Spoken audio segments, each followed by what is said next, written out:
What's up, everybody? Welcome into the Real Fantasy Studios here on CSN. I'm Sebastian Salazar, and what do you know? We are in the last month of the fantasy football regular season. So coming up, we'll hear from NFL reporters nationwide. They've got the latest tips and injury news on the teams they cover. We'll also take your fantasy questions via our CSN Facebook pages, and we'll help set your daily lineup for Week 11. But none of that happens without our dual and often dueling stars here on Real Fantasy. We got Josh Norris from NBC Sports and Roto World, and Kay Adams. Watch her weekday mornings on the NFL Network. Guys, thanks for joining us. Let's jump right in on our quick hits this week. And as I mentioned, it is Week 11, which is really late for a team to be shaking up their backfield, but that's exactly what the Seattle Seahawks have just done in releasing Christine Michael. Now, at the moment, C.J. Prosise appears to be the starter, coming off a huge 24-touch week against New England. But Thomas Rawls is expected to return from his injury this week. By the way, for those tracking, Christine Michael claimed off waivers by the Packers. Okay, Josh, we're in fantasy crunch time here. Owners trying to figure out what Seattle is doing. Sounds like they'll be patient with Rawls, but how should folks proceed when deciding what to do about Pete Carroll's backfield? What, Sebastian, you're saying it's uncommon for a team to cut their leading rusher in Week 11? That's Weird. Nuts. Weird. Right? C.J. Prosise is the play this week at this backfield, but I need to start by saying that Seattle, as a team, as a unit, have not rushed for 100 yards in 6 straight games. This is the team that we've known for rushing for years, and they haven't done it week in and week out. But I think that C.J. Prosise makes this team, more multiple. It allows them to dictate what to do with defenses, and they love his receiving ability, especially when they go in empty formations and empty personnel. And he absolutely fits that. Now, Thomas Rawls, Kay, I think fills that red zone and short yardage situations that Prosise struggled with last week, but I don't think he's going to get anything more than that this first week that he's back. Well, Rawls will be the early down goal line guy, as you said, and you have to have some vote of confidence in him, seeing as how they parted ways with Christine Michael, right? Rawls, they're confident in him. He's going to be the guy.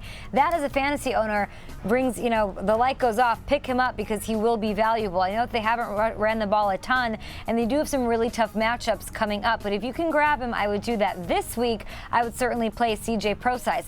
Week 8, over 80 receiving yards. Week 10, over 80 receiving yards. He is a thing. In a PPR league, you love him. I will say the Eagles, pretty tough. They haven't allowed a touchdown to a running back in the last 5 weeks. Looking at their schedule ahead, Josh, Carolina, Green Bay, LA, Arizona. So beware, owners. All right, guys, let's keep things in the NFC West. And speaking of shakeups, the Rams will finally take the wrapping paper off Jared Goff. The #1 overall pick will make his first start this week against the Dolphins. About time. Goff probably not worth adding to your roster at this point. If he is, your roster's terrible. But there are a lot of other Rams players that could be affected by this move. So the question here is not about Jared Goff. It's about Todd Gurley, who's been in running back purgatory. Kay, can this move or any move help Gurley get back on the pace he was on last year, or at least somewhere close to it? I was not high on Todd Gurley. I thought Eddie Lacy would outproduce him this season. I wasn't interested in taking him in the first round of drafts, but I did not think that it would be as bad as it has been. That said, I don't think this week I'm very happy starting him. He is at home going up against Miami. I want to see what happens. And if you got to this point in your season and you're still competing, you have better options on your roster. But I do like him as a buy low for your fantasy playoffs. Maybe not even to play him. And I know Josh doesn't think depth is important in your fantasy playoffs, but we know this is an any given Sunday league. People fall out of favor. People get hurt. So if you can get Todd Gurley cheaply, and you can because everybody is down on him. He has, 1 touchdown since week 3. He's averaging 3.1 yards per carry. You look at the playoffs, and the matchups are so fantastic. You've got San Francisco in your fantasy championship. You have the Falcons. He's averaging over 20 touches a game this season. You don't get that very often. He has talent, maybe given the matchup, maybe given the fresh blood of the quarterback change.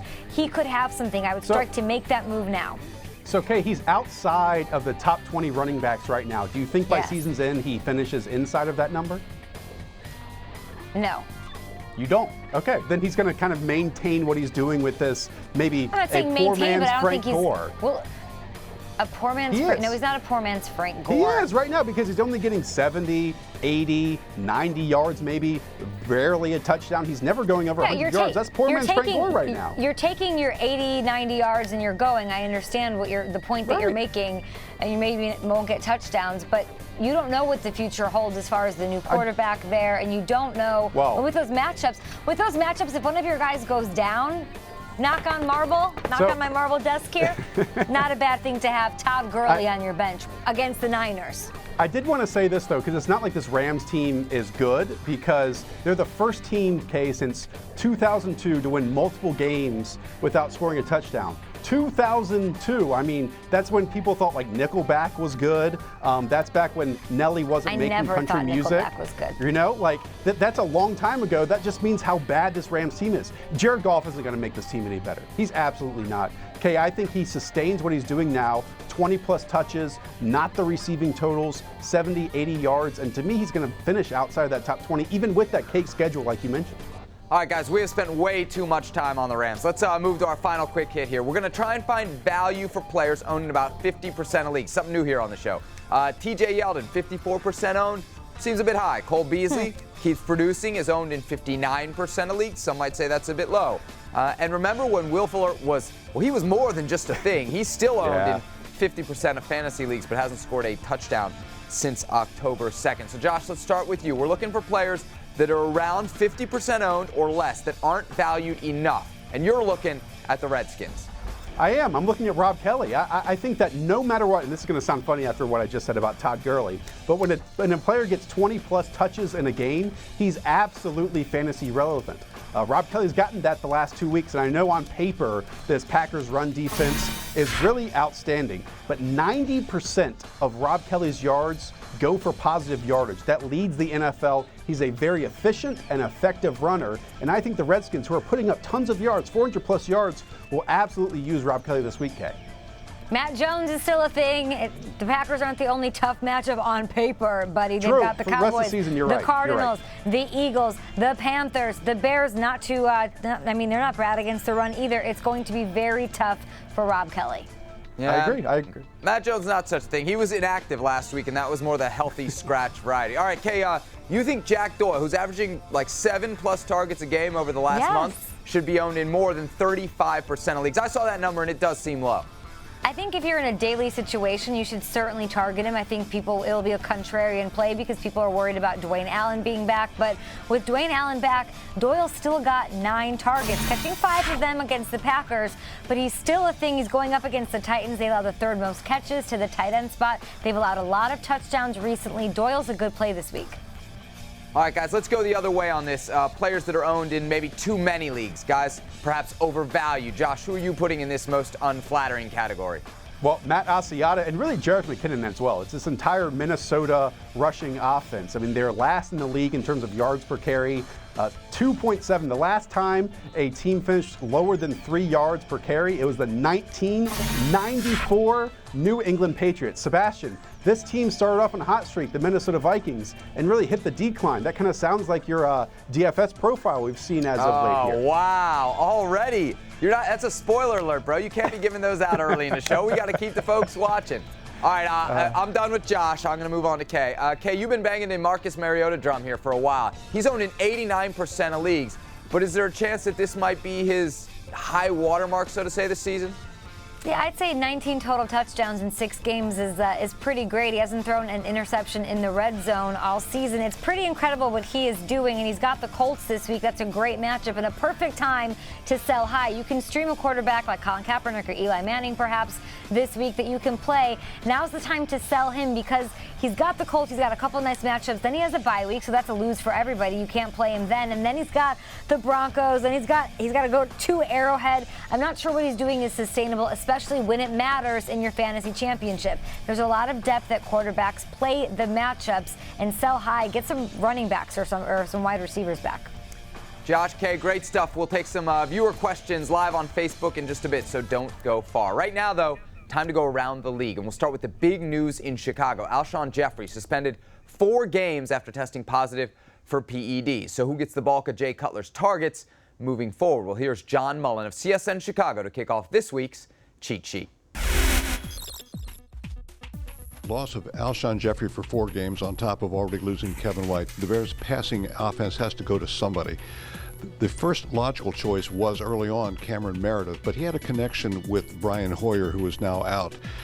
Meredith really doesn't have quite that with Jay Cutler. The guy who does have it, however, going back to their days together in Denver, is Eddie Royal. If there was one guy who's probably going to see double-digit targets in the Bears games at this point, it's probably going to be Royal. All right, let's go Chicago to Atlanta now. The Falcons' offense has been a ton of fun to watch this year, but if you want to get in on the action and don't own Julio Jones or Matt Ryan, who are you going to pick up? Kim Smith of NBC 11 in Atlanta examines a rather weak crop of options. After Julio Jones, the answer for the Falcons is to stay away. Mohamed Sanu has only been targeted 9 times in the last 2 games. Matt Ryan spreads the ball out too much. Devontae Freeman and Tevin Coleman are too good at catching the ball out of the backfield. Tight end Jacob Tamme was just starting to make his mark when he went down with a shoulder injury. His backups aren't consistent enough. If you make me give you an answer, it's the speedster, Taylor Gabriel. But the little guy is a big-time boom or bust proposition. All right, thank you very much. Next up, we head to Facebook to tackle your tough decisions. Trade deadlines this week in a lot of leagues. Adams and Josh Norris are back to answer all your questions. Plus, we'll help you fill out your daily fantasy lineup as well. Josh rolling the dice with Stephon Diggs, who might have a tough matchup this week. Josh will explain his decision next when Real Fantasy returns here on CSN.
Hey there, folks. Sebastian Salazar back with you on Real Fantasy. This is the part of the show where we head to Facebook to take all your fantasy questions. But a quick programming note. Next week, our Facebook Live, which you can join through your local CSN page, will be Tuesday at 2:45 p.m. Eastern instead of Thursday because of Thanksgiving. So without further ado, here's the best from this week's Fantasy Facebook Live. Question here from Michael and Christine. James Starks or Frank Gore? Josh, you take it. It's crazy what Frank Gore has done kind of under the radar here all season. He's like almost a top 10 running back just by putting up 70, 80, 90 yards here and there, maybe a 100-yard game once all season. But I'll lean James Starks here. I'll lean Frank Gore here, but I think James Starks is a nice play. James Starks looked quite good last week, played 71% of the snaps, and I don't care that they picked up Christine Michael K. Don't care at all. Not going through that spiel all over again. It's James Starks' backfield and maybe a couple touches for Christine Michael, not even this week, probably in a couple weeks. I think Christine Michael was a great pickup by the Packers. I don't think he'll be effective immediately, like you just said. I would play Frank Gore, but I wouldn't be afraid to flex James Starks. We're getting a lot of questions on Twitter, I'm sure on Facebook Live right now, about Starks. And I know he wasn't impressive last week, but I did like to see that he was out there on over 70% of snaps. I'm talking about the box score at the end of the game. This is a high-scoring offense. The role is his. Ty Montgomery has been phased out as he should. And the Redskins, I'm looking at what they've allowed. They've allowed the fourth most rushing touchdowns. You can run on Washington. Taylor Gabriel, a legit pickup, or is he boom or bust? Standard league. Josh? He's like the definition, his middle name is boom or bust, right? He wins in these double moves down the field. That is not sustainable success, Kay. And even if we're looking at upside guys, he's not really an upside guy. He's kind of just a shot play, high variance type, and I don't really want that on my fantasy roster. He only has 13 targets over the last 3 games. Very boom or bust. I would rather add, Tyler Lockett. I'd rather add Tyler Lockett than him. I'd rather add Eli Rogers. Should I trade Ezekiel Elliott for? Why? That was my first thought. But here's what his haul would be: Kirk Cousins, James Starks, and the Pittsburgh defense. Okay. I don't see it. Give this to me. All right, Josh. I don't see it. No. When you're heading into the playoffs, all that you care about is your starting lineup. That's it. The buys are done. You don't need depth. Ezekiel Elliott is a top 5 fantasy commodity, top 3 fantasy commodity, maybe the top. Okay. Absolutely. In fact, this is an insult for this person to even be asked if this is a trade, right? To be proposed this trade. Take Zeke, forget about everyone else, and be happy because you're going to win your weeks. All right, guys, thanks so much for the time and the insight. Folks on Facebook, thanks so much for the questions. Hope you do well in Week 11. All right, coming up, I put Jordan Reed in my daily fantasy lineup this week. I think I got the team in position right, but did I pick the wrong Redskins tight end? We'll see what Charlie Casserly thinks when we ask the GM. That's next here on Real Fantasy. Stay with us.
Hey there, everybody. Welcome back to Real Fantasy. I'm Sebastian Salazar. It is time for our fantasy formula, where we focus on the daily games. Now, to keep everybody honest, we got our own competition going here on the show. And if you've been following of late, you know Kay Adams has been tearing it up. Well, she did more of the same in Week 10. 3 in a row now for @HeyKAdams on Twitter. She puts up 141 points behind a huge performance from Marcus Mariota. Kay, the first of us to claim 4 weekly wins. Josh Norris, super excited last week to talk about Lance Kendricks. Kendricks not super excited to put up any points. One catch, no yards. And then my team just doing whatever it is that they do. No thanks to Chris Ivory and Jimmy Graham. Poor performance, guys, real poor. All right, Kay, you've won 3 in a row now. Josh and I had also won 3 in a row earlier, but nobody has won 4 straight. Do you have what it takes, and do you have another genius quarterback selection up your sleeve? I don't. I mean, I have Andrew Luck as my quarterback in my daily league this week because I just need that sure thing, and I spent very little at other positions so I could afford Andrew Luck. But you really just got to play your matchups. Mariota's been on fire. I think that both of those quarterbacks will have a great showing. I like Eli Manning quite a bit this week as well. And if you're scraping and you want to be contrarian, I don't hate Colin Kaepernick. He's going to have to throw a ton to keep up with Tom Brady. All right, so we have a little idea of what Kay's team is going to look like, but let's start with Josh's team this week. Lots of money invested in running backs, and another $8 grand for Marcus Mariota. Okay, I see what you're doing. It's a copycat league, the NFL. Josh looking for bargain at receiver, Stephon Diggs, Doug Baldwin, and Julian Edelman, and he'll take Martellus Bennett at tight end. Kay's team aiming to stay hot for another week. And she stayed away from the big-name quarterbacks, but she turns to Andrew Luck this week. Her backfield, Spencer Ware, LeGarrette Blount, and for the second time, she's turning to C.J. Fedorowicz at tight end. And now here's my team. I found 2 matchups I liked, and I said, we're going all in. I got 3 Redskins against the Packers team that's hemorrhaging points of late, and I'm also going with 4 Steelers as they get to travel to scenic Cleveland this Sunday. All right, Kay, we'll start with Spencer Ware. He suffered a concussion a couple weeks ago, and you still got Charkandrick West out there lurking, potentially stealing carries. But you like Ware this week. I like him because I don't think a lot of people will invest in him this week. He has 80 rushing yards over the past 2 weeks. You do have Charkandrick West there, and you have to look at the production as far as game script and matchups are concerned. They had Carolina last week. They're very tough to run on. So Spencer Ware still played on over 60% of the snaps a week ago, removed from injury. I love the matchup up against Tampa Bay. They allow the 7th most points to opposing running backs. All right, Josh, let's turn to you. We've talked about how the Vikings' run game is abysmal, so Stephon Diggs has seen an increase in targets. But his matchup this week against the Cardinals is a really, really tough one. Well, he's being turned into the good version of Jarvis Landry in terms of being fed targets, and that's the volume that we want for wide receivers. And what you're talking about is Bruce Arians came out and said that Patrick Peterson's going to shadow Stephon Diggs, and everyone's freaking out like it's in some panic mode. Don't freak out. Patrick Peterson never plays in the slot. Only 8% of his career snaps are in that area. And Kay and Sebastian, 1 out of every 6 targets out of the slot, Patrick Peterson gives up a touchdown compared to 1 out of every 22 on the outside. I absolutely prefer Stephon Diggs against Patrick Peterson if they're going up against the slot. 77% of his routes are in the slot for Stephon Diggs. And look, this is a nice little pivot play here, right? Since everyone else is freaking out, just throw out that 6,800 so you can pay up for those running backs in prime time matchups. All right, speaking of deals, as we take a look at my team, I got Eli Rogers this week for $5,500 on FanDuel. But outside of Antonio Brown, are there any other Steelers receivers or tight ends that are decent options, guys you can count on, okay? I like Eli Rogers. I think will continue to get targets there. He got a touchdown, so he's trusted in the red zone, and they need other receivers to step up to help take some of the focus off of Antonio Brown. Ladarius Green was a guy I loved adding last week in his debut. He played on just 12 snaps, but he still saw just as many targets as Jesse James. Ladarius Green is really athletic. I think that Big Ben misses his Heath Evans, and he's going to use Green a lot in the weeks to come. All right, Josh, we'll see if maybe one of us can knock Kay off her perch this week. Look, one guy who keeps winning in his fantasy league, Charlie Casserly. So the former GM obviously knows what he's talking about. Now, on one of the teams Charlie used to oversee, the Redskins, Vernon Davis is resurrecting his career. But Charlie says be very, very careful putting Davis in your starting lineup. I agree with you. Vernon Davis looked like maybe the career was over last year. Looked like the quickness and speed were gone. I think I've seen some of that this year as a positive, quickness and speed. The Redskins wanted to have 2 tight ends in the offense. He gives them a better blocker than Jordan Reed. But from week to week, I don't think you can count on this guy in fantasy football onto how many balls he's going to get thrown. Because third down, you got Reed, you got Crowder, and then Vernon Davis comes into the mix. All right, we love hearing from Charlie Casserly here on Real Fantasy. We also love taking a look into our crystal ball, so let's do so for Week 11. We'll start with our weekly streaming question, and let's focus on the defense here. Josh, who you got? Let's go to the New York Giants. You know, I have a confession to make. My name is Josh Norris, and I streamed Jay Cutler last week. The Giants get to go up against Jay Cutler and his interceptions and his turnovers, and they're peaking at the right time along with the Bears' injured offensive line. Kay, really love the Giants this week as a defense. I also streamed Jay Cutler, but I won because I also played LeGarrette Blount, who got me 3 touchdowns. I like the Dolphins. They picked off Phillip Rivers 4 times last week. They have to go on the road, but they get Jared Goff. I bet they're pretty excited about that. All right, guys, Doug Martin returned to action last week for Tampa Bay. Got 16 carries, 1 reception, and scored against Chicago. So fill in the blank here, Kay. Doug Martin will do blank for fantasy owners this week. For this week, he will be serviceable. I think he's an RB2. He will make fantasy owners half smile, is what I think. I do love him down the stretch. He's got the Saints twice in the fantasy playoffs. Gotta love that.